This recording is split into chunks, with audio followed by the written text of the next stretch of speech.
Welcome into ATL Day Ones with Jarvis and Tenitra. Coming up on today's show, Anthopoulos has gotten off to a decent start. And we hope that the Falcons get off to a decent start today because guess what? It's official. Training camp is on.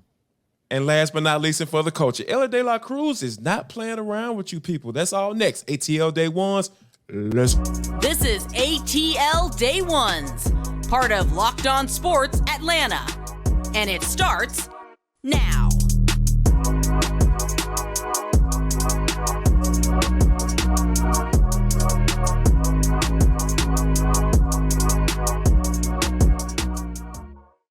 I want to start by saying thank you for making ATL Day Ones your first listen of the day. Remember, we are free and available wherever you download your podcast. And wherever you download your podcast, make sure that you leave us a 5-star review. Really appreciate that from you in advance.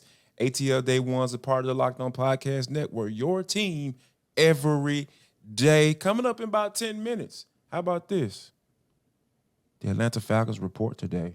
What are some of their strengths and weaknesses? We'll talk about all that. But first, gotta let you know that the Braves, Anthopoulos is starting to make some moves. He's doing his thing, right? And they have acquired right-handed pitcher Pierce Johnson from the Rockies in exchange for minor league pitchers Tanner Gordon and righty Victor Vodnik to make room on the 40-man roster. Atlanta designated Lucas Luigi for assignment. Sorry, Lucas, we'll holler at you. You used to be a Yankee anyway, so, hey, we don't like Yankee people, so get off our team. Anyway, How does this move? People, just for the clarification. Continue. See, look, this is back-to-back days, T. Oh, no, we're going to have to go have a good conversation off air about this. You know what I'm saying? But anyway, let's move on. Anthopoulos make the move for righty Pierce Johnson. I know when we actually first saw this yesterday, T, after we had recorded our show, we're just kind of like, all right, this dude got an ERA of 6. But after I done a little digging, T, this dude got the same strikeout per 9 innings rate as Josh Hader, who we've talked about on this show about who I went. So I'm starting to see a little bit as far as what Anthopoulos is trying to do. But how does this move help the Braves? Yeah, well, I think as well, when you break that ERA down further and realize that when you're pitching in Colorado, that's not a pitcher's park. That's a hitter's park. So Absolutely. his ERA away from Coors Field is probably the one that maybe bodes a little bit better because, of course, he's at 6. At Colorado, he was at a little over 7. Away from Colorado, 4. So that's what I like about him. And like you said, the strikeouts is what Anthopoulos talked about when he hopped on a call with the local media yesterday, because he said it himself. I know the ERA probably raises eyebrows, but dig down into that ERA. And like you said, a guy in Josh Hader, whom we both actually talked about potentially getting from the Padres for the Braves over on our Bleacher Report stream. Hey, if his numbers are consistent with him and you could even throw him up there with Spencer Strider on some level, then you're absolutely getting what you need, which is, we talked about the bullpen help being probably the primary or the number one need for the Braves. So now that we've had 24 hours to digest it, look into the numbers, hear from Anthopoulos, I think we have a better idea of where they're going. And also both he and Taylor Hearn give flexibility because of their contracts. So I think that's the other thing where you look at these moves and just know that that's the kind of thing Anthopoulos really wants to have in his back pocket for negotiations over this next week and even maybe beyond. And you know what? Taylor Hearn I'm glad you brought that up, because one thing that really stands out about him, not necessarily the numbers, from a number standpoint, hey, he's a lefty. Your two best lefties, Dylan Lee and AJ Minter, are not here right now. Of course, AJ Minter may be on the mend and maybe on his way back by the end of this week. Hope so. And Dylan Lee, he's still, working through his issues as well. Yeah. So you bring a lefty in there. Hopefully he can give you something as to once these guys get back healthy. So I think that, I'm the picture, the vision is a little bit more clear today than it was yesterday when we talking about Anthopoulos and what type of moves he makes. But at the end of the day, T, I trust the dude.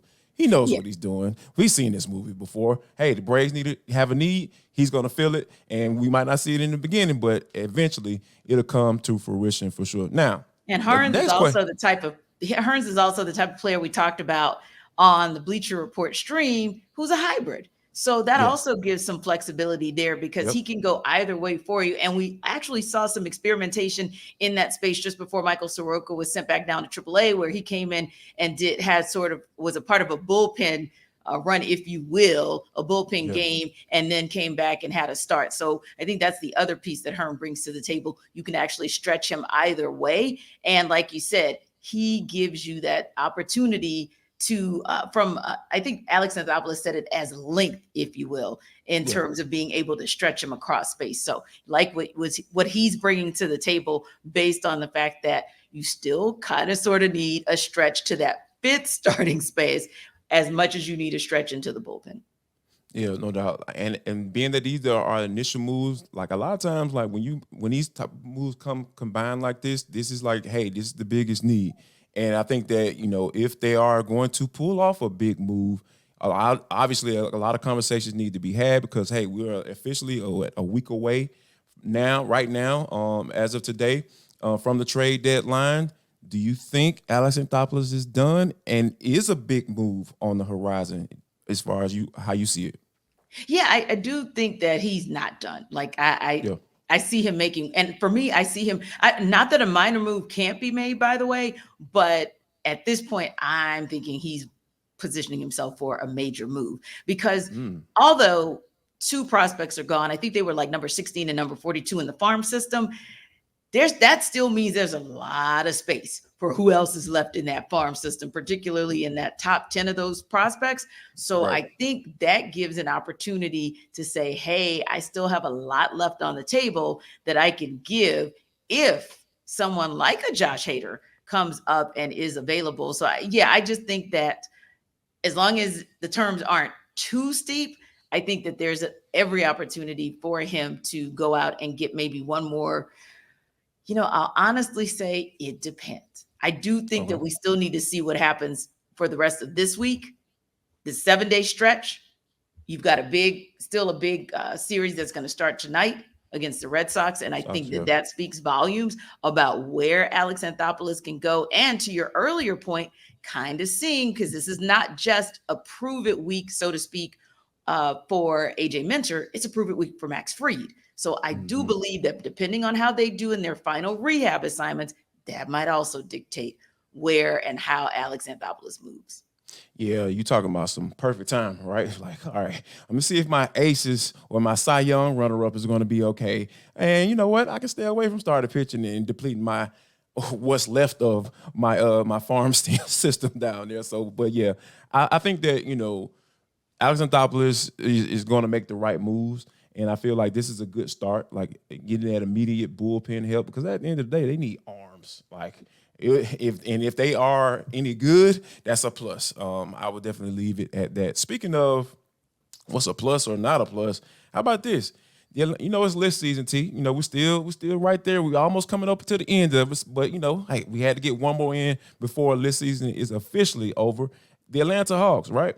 They haven't made that many moves. After John Collins, it was kind of like, all right, and then, hey, we're going to re-sign DeJounte Murray. We know he's coming back. And, people feeling some type of way about it. So there was a list released on The Athletic, and it put teams, ranked them 1 through 30, and dropped them into tiers as they through those rankings. So here are the tiers. Contenders, obviously the Hawks weren't in that one. On the brink of contention, they weren't in that one as well. Playoff hopefuls, they weren't in that one as well. And this one, those are the top 6 teams, the playoff hopefuls, the team that fall into the top 6. And then they had play-in battleground. Ding, ding, ding, ding, ding, ding. That's exactly where the Hawks fell. And then the edge of competition. And then, hey, and the last tier is teams who basically are trying to tank for whatever superstar they're going to deem number 1 overall pick. Now, my question to you, though, T, is, like, we understand where the Hawks are financially, and they had to make some decisions in order to get where they need to be, so they won't go into that apron just yet, if that's what they want to do. My question to you is simply, how does Landry Fields get the Hawks to avoid being mediocre this year? That's a great question. I don't know if Landry Fields can do anything else off the court, at least for now. Now, when we get closer to the midseason trade deadline, might be different, because at that point, you really will know whether or not the Hawks really are going to stay where they're trending, which is that inbound play-in tier that you just mentioned, No doubt, depending on where they are relative to that tier. That said, I don't think that it's Landry Fields off the court moves as much as it's Quinn Snyder dictating the on the court moves and figuring out, okay, if this is what I have to work with this entire season, how am I going to make this actually work in two spaces? Number one, of course, is make the backcourt more effective. Got to get the max out of the Young Murray connection, but also a front court that just has to perform. Every single one of them has to just improve. We saw some definitely at the 3 and at the 4, not taking DeAndre Hunter into consideration, really more down the bench, right?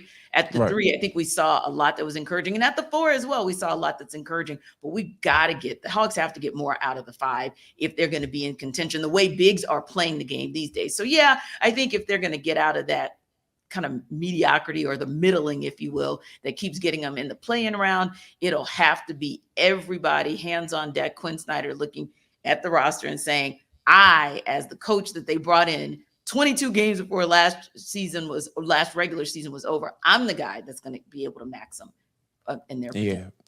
Yeah, because that's the worst place you can be in today's NBA, right there in the middle. Like, because at the end of the day, there's hope if you're one of the worst teams, because like whoever's being deemed the number 1 overall pick, you can get them, just like the San Antonio Spurs. Like he's like the second coming down there right now and down in Texas. Or, you know, and if you're not a legitimate contender, it's kind of like, and especially with this new CBA and how this structure with all these aprons and luxury tax and all that stuff, it is a hard place to be in. So I think that, you know, that key piece that you just mentioned is definitely going to have to be Quinn Snyder and upgrading some of these guys, Beyonce style around this thing.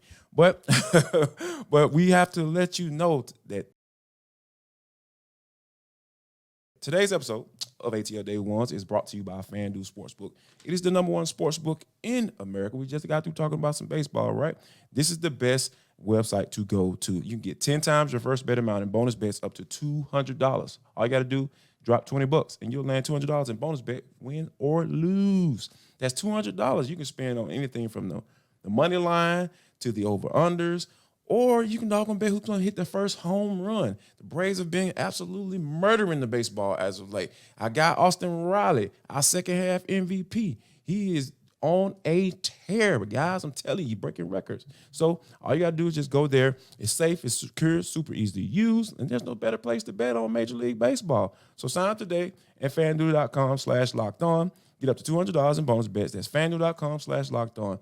FanDuel.com/lockedon, LOCKEDON. FanDuel is the official sportsbook betting partner of Major League Baseball.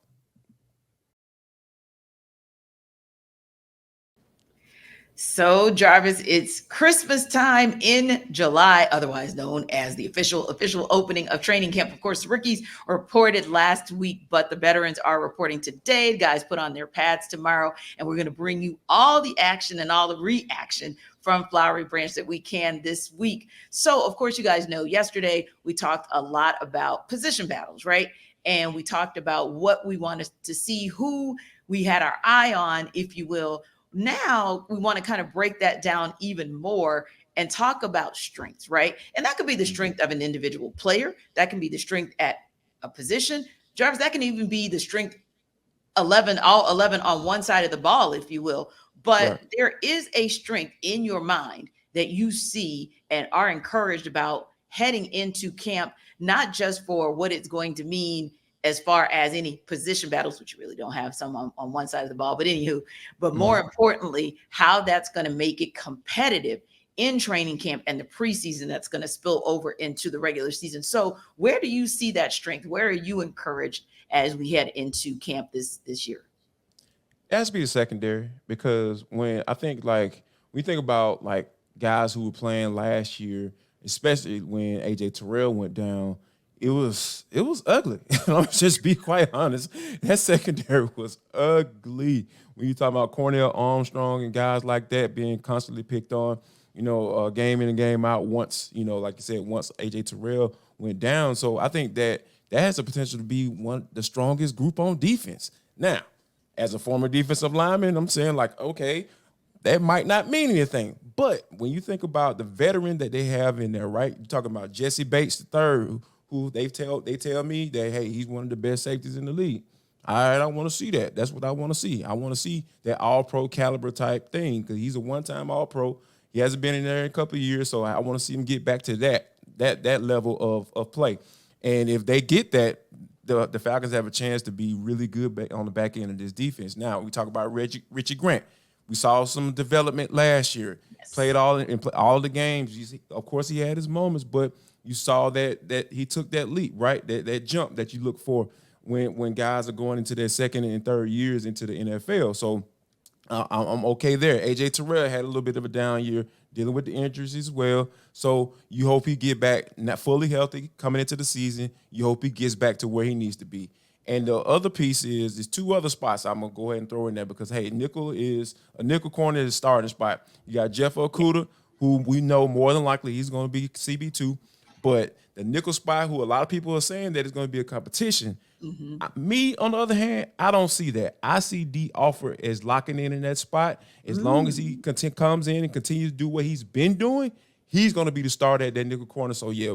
When I'm throwing out those names and putting all those guys together, I'm sitting up here like, okay, these guys might have a chance to be some decent secondary. And if they're able to get somewhat of a pass rush, some pressure, whether it be from a guy with his hand in the dirt or somebody standing up like Caden Ellis and they're bringing pressure from that second level, I think that this has a chance to be probably one of the better groups in the league if everything pans out right. Yeah, and not only that, I think just to add to that, having that type of group and having Jerry Gray be so excited about the opportunity to coach up AJ Terrell to be even better and to coach up Jeff Okudah to get back to what we saw, as he stated, when I asked him one-on-one a couple weeks ago, what he saw in Okudah at Ohio State. So I like that because we know Jerry Gray is essentially known as not just the defense whisperer, but the DB whisperer. So I just feel like they've got the perfect guy to take the tools and resources that he has to be able to do something with them. And like you said, Richie Grant showed us something last year. He showed us the growth that we were looking for. Jalen Hawkins, he's got to get into form. So Jerry Gray seems like the guy that can get him there. But I would agree with you. That's a pretty good group, a pretty good position group to say, hey, that's a strength and that you're encouraged by them. I'm going to go with the running back core. I think that's a very strong group. Yes, absolutely. Captain Obvious on it.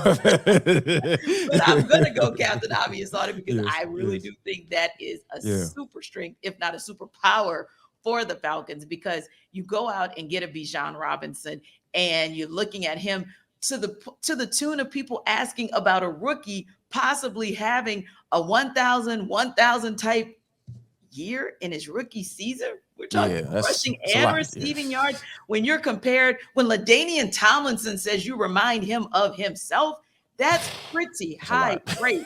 Yeah, pretty high praise. So I'm going to go with him. And the fact that we are having that same conversation about Cordero Patterson, wondering, are they going to use him more as a running back or a receiver? That is a good problem to have because that means that your RB1, quote unquote, and your RB2, quote unquote, are also kind of like your, I'm going to say wide receiver, WR maybe 4, WR maybe 3 at times. And of course, probably your 5 and 6, if we're honest about what's going on in the receiving room. So I like those two as giving that strength, but also a Tyler Algier, because we saw him, the more he played, the better he got. So I can only imagine. And one thing I'll be looking for is what happens kind of on that downslope where you and I kind of look around if they set up again like they usually do. And you've got kind of the running backs over here and they're over there with the jug machine.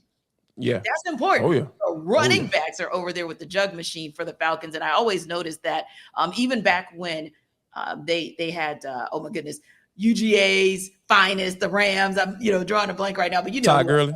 Todd Gurley. I saw the third in my head, right? Todd Gurley the third. That was the first time I kind of noticed, like, wow, the Falcons kind of put emphasis on making sure that their running backs are pass catchers. So yeah, I love that them as a true strength and superpower for the Falcons. Now, there are areas for improvement. There are still some weak areas where we're like, still might be a little bit concerned going into this season. So what would that area be for you? Oh, Come on, T. You know exactly where I'm going on this one. How about I'm gonna be Captain Obvious on this one? I'm gonna take that. I'm gonna take that little hat right there off your head and go ahead and put it on my head. Edge rusher. How many people? I was trying so hard to keep a straight face asking that question. I'm like, duh. Yes. Yeah, but here's why though. Like everybody talking about Calais Campbell. Yeah. To me, at this age, he's not an edge rusher to me. Like I feel like he'll be very, very sufficient, if they move him down inside on passing downs. You know what I'm saying? I know he said he's going to be a defensive end in base formation. That's cool. I have no problem with that at all. But once it comes time to rush the passer, I want that 6'7" dude in the middle pushing that pocket along with Grady Jarrett. So those are some of the things that I feel like that will work for the Falcons and from an interior standpoint. But as far as guys who can put their hand in that dirt or be in that 2-point stance, however you want to do, however you feel comfortable, like we're talking about Bud Dupree. Now, granted, he's put up some numbers in the league, but it's a reason why he's on his third team right now. Yeah. And you're talking about a guy, Arnold Ebiketie, who we talked about yesterday, that's my biggest concern. That's my guy who I'm going to have all my eyeballs on, all two of them. You know what I mean? So I think that given where the guys on third and long, and then they told me last year that D'Angelo Malone is going to be one of those guys. Anybody seen D'Angelo? Hey, man, you from the crib, man. You from the deck, dog. I need you to go out there and represent. So those are some of the things that, like, I really feel like that's where the Falcons are weak, right? And that outside linebacker, edge, guys who coming in on third down, pass rush specialist type dudes.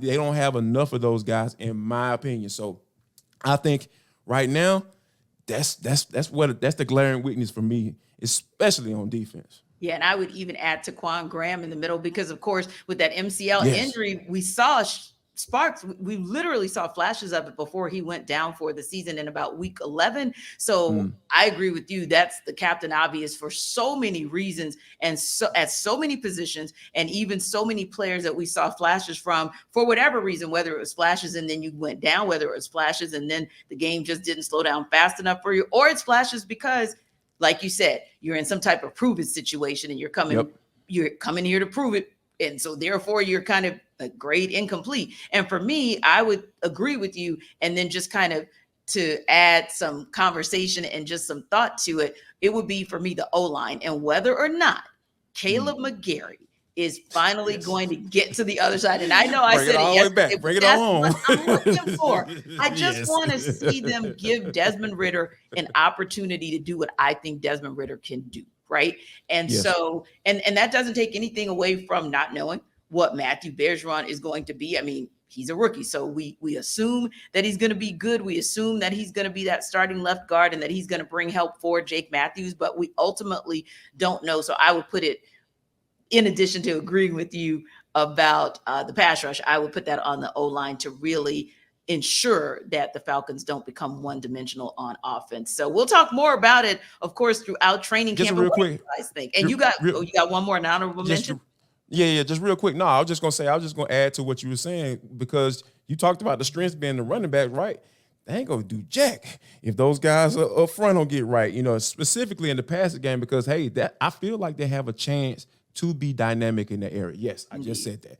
They have a chance to be dynamic, but they have to protect Desmond Ridder. They have to give him time. And Caleb McGarry is the guy who has that bullseye on his back, especially with, Mr. Jordan down there in New Orleans. He said that's his son. So, we seen that. So, but yeah, I think that the strength is going to be able to be brought out unless the offensive line, like you mentioned, is going to be able to solidify themselves up front and protect the third round investment. Indeed. And we do want to hear from you guys because that's where we think the strengths are. Where do you think the strengths are for this team? And where are some areas of concern? Don't forget to drop that in the chat if you check us out on YouTube, because we actually do look at those comments and sometimes we'll even bring them into the conversation here on ATL Day Ones. And of course, don't forget, wherever you download the rest of your podcast, better download ATL Day Ones too, because we bring you the heat about all things sports in Atlanta.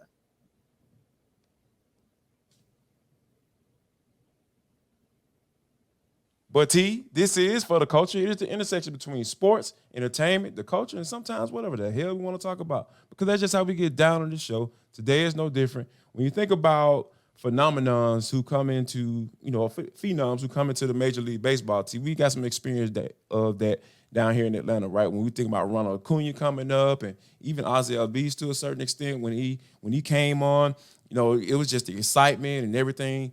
It was just so great to watch, right? And I think we're starting to see that up in Cincinnati with our guy, Elly De La Cruz. He is an absolute monster on the field, T. But I think that, a lot of petty came into play, and I want to get your reaction to this call on the Brewers podcast, courtesy of Bally Sports South. Right center, gone! That's out of the stadium. It went over the SUV. It cleared the stands. That ball had a family. Well, I think De La Cruz just looked into the dugout and said, let him try to rob that one. After the near miss on the robbery, De La Cruz leaves no doubt, and the Reds take a 2-1 lead. Yeah. So the Brewers went petty, right? Because Yes, De La Cruz got robbed earlier in the game of a home run, like right at the edge, right? And not only did he blast this ball to Kingdom Come, but it was right there at the edge of the scoreboard, which is where the Brewers put some petty message up about him, right? And I'm thinking to myself, now you do know who he is. You do know what he's capable of. And granted, shout out to the Brewers for getting a walk-off win against the Reds in spite of it. But the point being, you just don't mess with fate like that, right? And so for me, it was funny too, because of course the Brewers are the team the Braves just wrapped up their series against. And I was thinking to myself, see, you should focus on making sure you keep your NL Central lead intact. That's what you do. And obviously they reset themselves for the rest of the game. But yeah, I just thought to myself, it really felt like basketball petty too, because this is what we see in the NBA most of the time. But you know what I liked about it? The fact that we all say MLB sometimes is a yawner, right? It'll put you to sleep because it's just so staid and so focused on keeping the old tradition and the old guard. This guy, De La Cruz, is a lot like you said, like a Ronald Acuna Jr. or Michael Harris II. He ain't about that old guard life. So I kind of like it. I like that the Brewers were a little bit petty, although I tell them don't be. But this is the kind of thing that has you and I talking about Major League Baseball and for the culture. So I don't know. Maybe it's a win for Major League Baseball after all. It is. And my only concern is that they make sure they embrace it. Embrace who Elly De La Cruz is. Yes. Embrace that trash talk, because that's just what people are interested in, right? Especially if you can back it up. Like, I see if he was a guy who was out here struggling and then he like messed the Mets, around, went when 0 for 20. Trolling in the dugout when they played the Braves and they got smoked. Yeah, like, I'm sorry. Go ahead. Of course. Like New York fans are miserable anyway. You know what I'm saying? Specifically the Mets fans. So, they'll never, ever, ever, ever have room to talk trash to the Atlanta Braves. So, like Chipper Jones' son is named after y'all stadium because, he's a son. Get it?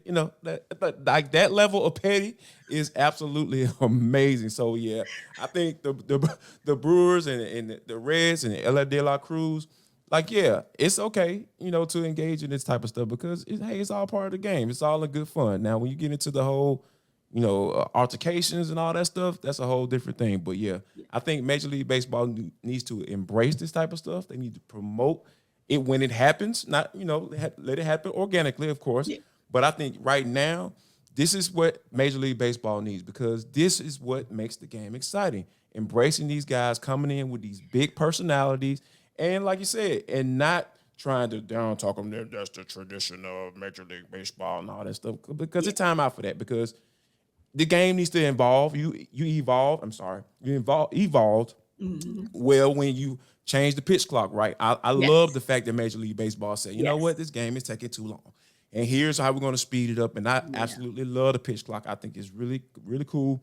And they've done a good job with that. Now it's time to embrace the players and potentially build some superstars that can come out and promote the game and grow it how you want to grow it. Yeah, and I think we're also seeing the unapologetic attitude of the Braves coming through. It was controversial because once Freddie Freeman left, that's when you started hearing all of the feedback and the commentary about how tight and playing it straight to the best he was and how that was juxtaposed to Ronald Acuna Jr.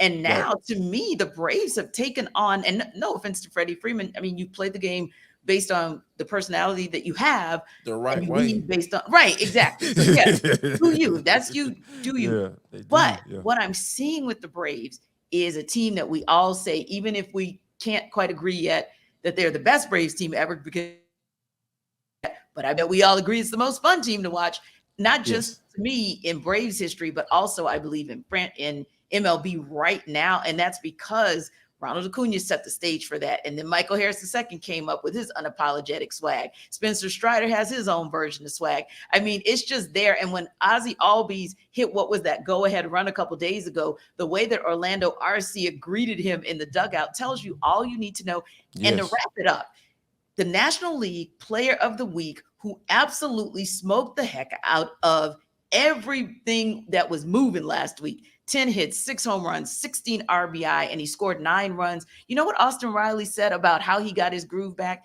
It's because he stopped getting to the plate, overthinking it, trying to do this, that, or the third, and just said, have fun with this. Have fun with this. It's a game at the end of the day. And speaking of a game, you guys know what the deal is, right? The Braves are coming back to play tonight in Boston. They split the series in early May. Hopefully they'll get the series when they start tonight. Charlie Morton's on the mound. Hopefully he'll have a bounce back game. And you know what we're going to do, right? We're going to talk about that. We're going to talk about Falcons training camp, and we're going to have more Hawks talk for you tomorrow. So come back by. We appreciate you stopping by every single day, and we'll see you tomorrow.